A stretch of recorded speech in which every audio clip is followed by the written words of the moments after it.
नमस्कार। मैं डॉक्टर राम आशीष श्रीवास्तव, सहायक प्राध्यापक विधि, गोविंद सारंग शासकीय विधि महाविद्यालय, भाटापारा, छत्तीसगढ़। आज हम मानवाधिकारों की सार्वभौमिक घोषणा के अंतर्गत अध्ययन करेंगे। मानवाधिकारों की सार्वभौमिक घोषणा 10 दिसंबर 1948 को स्वीकार की गई। सार्वभौमिक घोषणा के अंतर्गत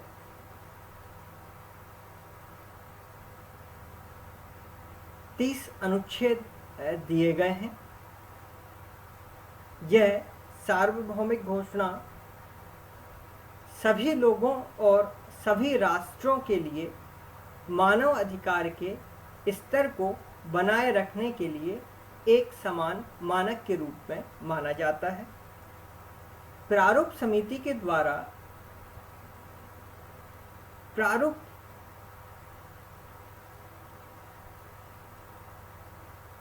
प्रारूप तैयार किया गया।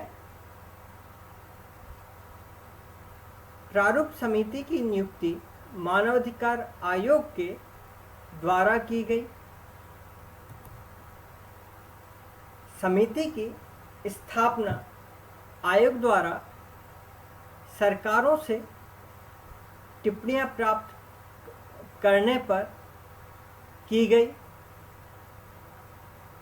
जून 1948 में मानवाधिकार आयोग ने अपना तृतीय सत्र का आयोजन किया, जिसमें प्रारूप समिति की रिपोर्ट पर बहस हुई।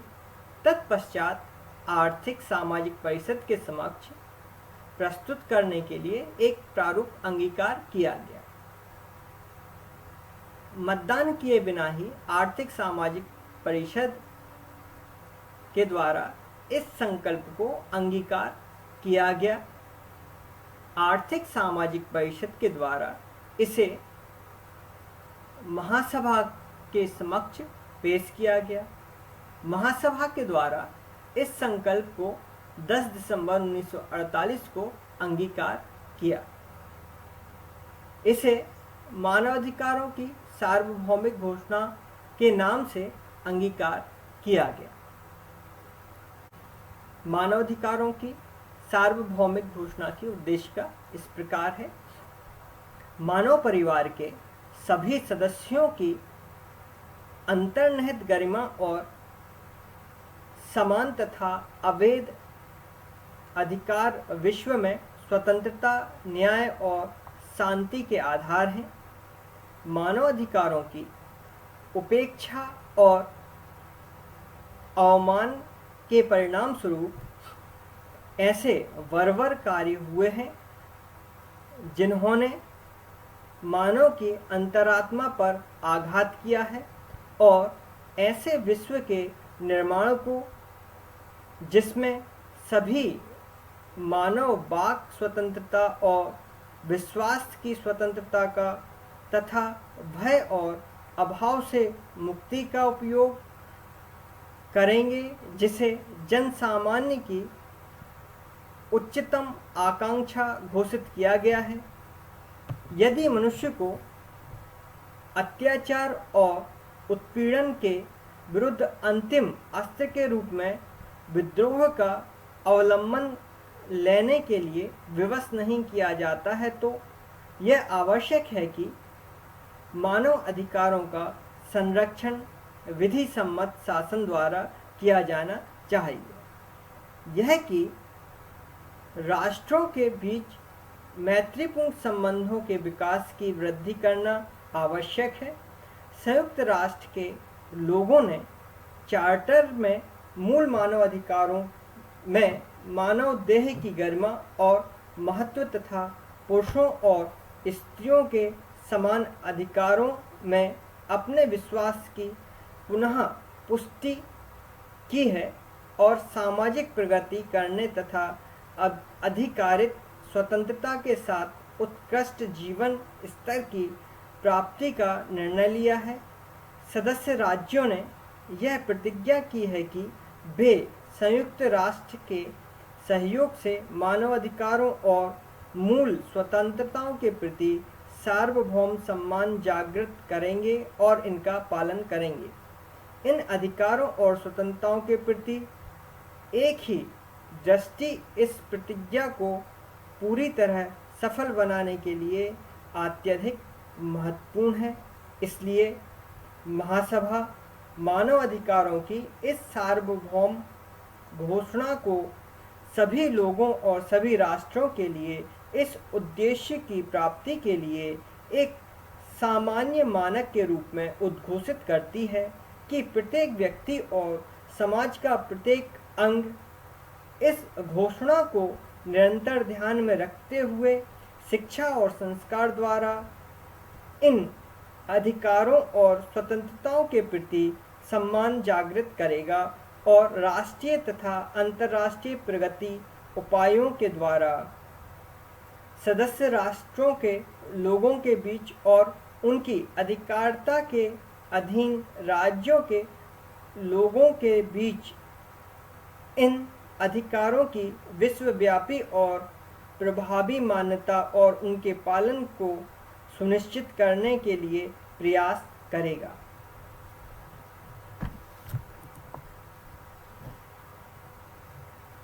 सबसे पहले हम यहाँ पर सिविल या नागरिक अधिकारों की चर्चा करेंगे।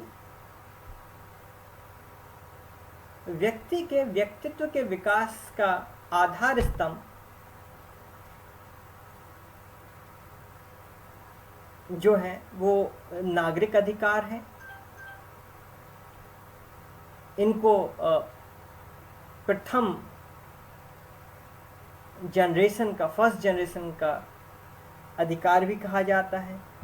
इनके बिना व्यक्ति अपना सर्वांगीण विकास नहीं कर सकता। नागरिक अधिकार मानव को मानवता की पहचान कराते हैं। सभी सभ्य समाजों के नागरिकों को कुछ नागरिक अधिकार प्रदान किए जाते हैं। जीवन की रक्षा का अधिकार, समानता व स्वतंत्रता का अधिकार, स्वतंत्र भ्रमण का अधिकार, संपत्ति का अधिकार, भाषण और प्रकाशन का अधिकार, सभा और सम्मेलन का अधिकार, धर्म और अंतःकरण का अधिकार आदि उल्लेखनीय है। अब हम बात करते हैं राजनीतिक अधिकारों की। मानव का लोकतंत्रात्मक राज्य की राजनीति में प्रत्यक्ष या अप्रत्यक्ष रूप से भागीदार बनने हेतु दिए जाते हैं। ये अधिकार राज्य द्वारा केवल अपने नागरिकों को ही प्रदान किए जाते हैं। राज्य किसी भी अनागरिक तथा विदेशी को अपनी प्रभुसत्ता के प्रयोग में भागीदार नहीं बनाना चाहता। राजनीतिक अधिकार वस्तुतः वे साधन हैं जिनके माध्यम से एक वयस्क नागरिक राज्य के संविधान तथा कानूनों के द्वारा राष्ट्र की सरकार के साथ साझेदार बनता है।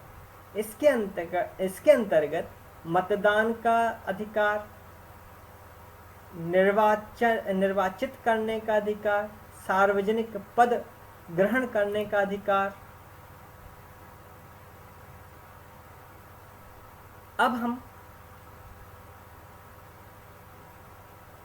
उन सिविल तथा नागरिक अधिकारों की चर्चा करेंगे जो कि सिविल तथा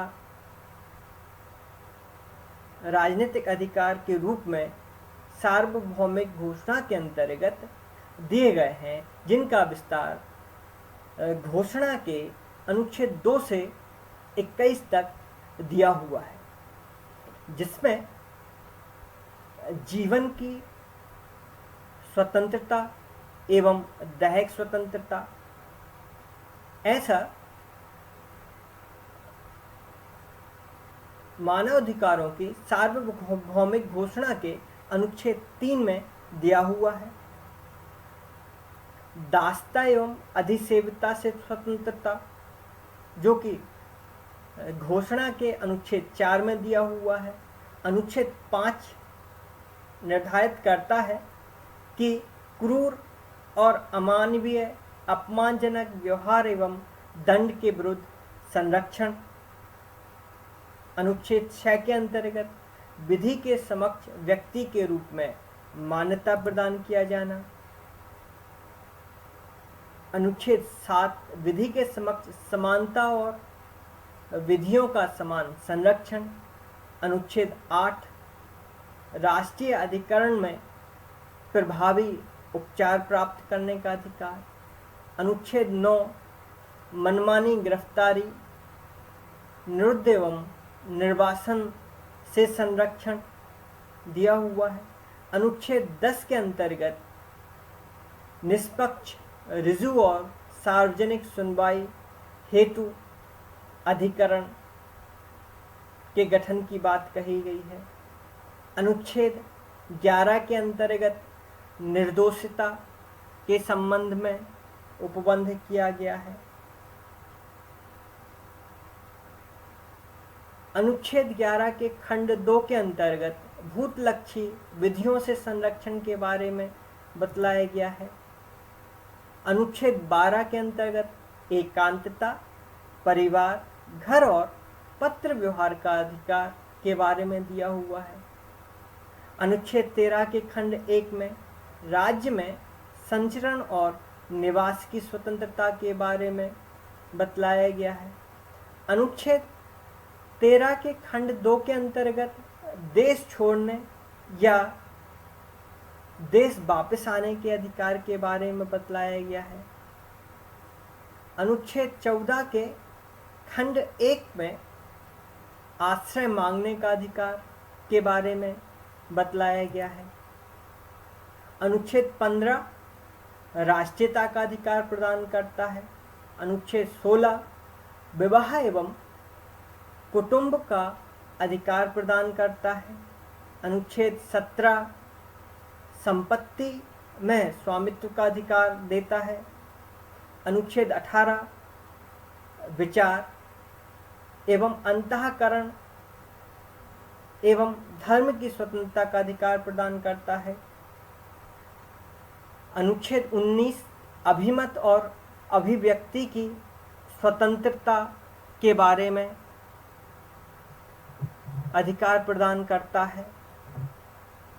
अनुच्छेद 20 शांतिपूर्ण सम्मेलन और संघ बनाने की स्वतंत्रता के बारे में बात करता है। अनुच्छेद 21 लोक मामलों में भाग लेने के अधिकार के बारे में बात करता है। अब हम बात करेंगे अगले अधिकार की, जो कि आर्थिक अधिकार है। आर्थिक अधिकार व्यक्ति को अपने जीवन यापन करने के लिए ऐसे अधिकारों की आवश्यकता पड़ती है जिसके बिना वे अपनी जीवन की मूलभूत आवश्यकताओं की पूर्ति नहीं कर सकते। इन अधिकारों में कार्य करने का अधिकार, व्यवसाय चुनने का अधिकार, संघ बनाने का अधिकार, स्वच्छ वातावरण में काम करने का अधिकार, सीमित समय तक ही काम करने का अधिकार, योग्यता अनुसार रोजगार प्राप्त करने का अधिकार, निजी संपत्ति रखने एवं विस्तार करने का अधिकार आदि सम्मिलित किए गए हैं। सामाजिक अधिकार के अंतर्गत सामाजिक जीवन और सुरक्षा का अधिकार, परिवार का अधिकार, कार्य का अधिकार, समझौते का अधिकार, विचार व अभिव्यक्ति का अधिकार, धर्म का अधिकार, स्वतंत्रता एवं घूमने का अधिकार, संघ बनाने का अधिकार, समानता का अधिकार, शिक्षा का अधिकार।